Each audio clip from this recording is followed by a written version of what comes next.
Interpellé depuis mars 2021, sur certaines actions de son département, le ministre de l'Enseignement supérieur et de la Recherche, Majesté Iwateba manque toujours à l'appel.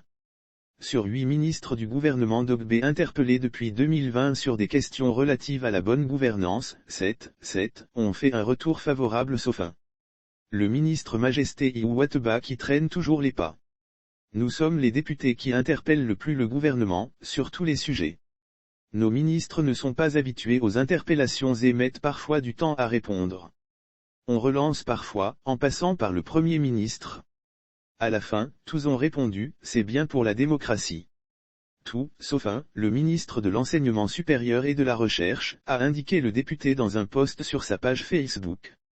Les questions adressées depuis le 25 mars 2021 au ministre portent entre autres sur le bilan des cours en ligne, comparativement aux cours en présentiel, la différence observée dans l'application de ces cours en ligne entre les deux universités, les dispositions prises pour faciliter l'accès à Internet aux étudiants, l'évaluation de l'application Moodle, utilisée pour les cours en ligne, l'état d'exécution du projet Un étudiant, un ordinateur, présenté par le ministre à l'Assemblée nationale et les explications sur les retards liés au paiement des bourses et aides.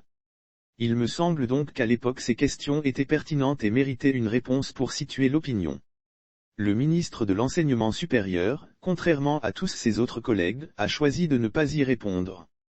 Et je déplore cet état de fait, relève le parlementaire. Le ministre Majesté Iwateba refuse-t-il de répondre à l'interpellation de Jerry Tima à cause de leurs accrochages par médias interposés sur l'affaire des lampadaires et d'autres encore. En tout cas, le député du Nouvel Engagement togolais, NET, dit n'avoir aucun problème avec lui. Pour moi, le développement est la capacité dont dispose un peuple d'affronter ses problèmes, ensemble dans sa diversité. Les actions de solidarité comme les installations de lampadaires, la lutte du gouvernement contre la pauvreté, des processus électoraux équitables et le contrôle de l'action gouvernementale par le Parlement procèdent de la même dynamique, renforcer la résilience, améliorer la gouvernance et sortir de la pauvreté dans laquelle végète malheureusement près de la moitié de notre population. Tous les choix comptent, toutes les actions comptent, défend M. Tima.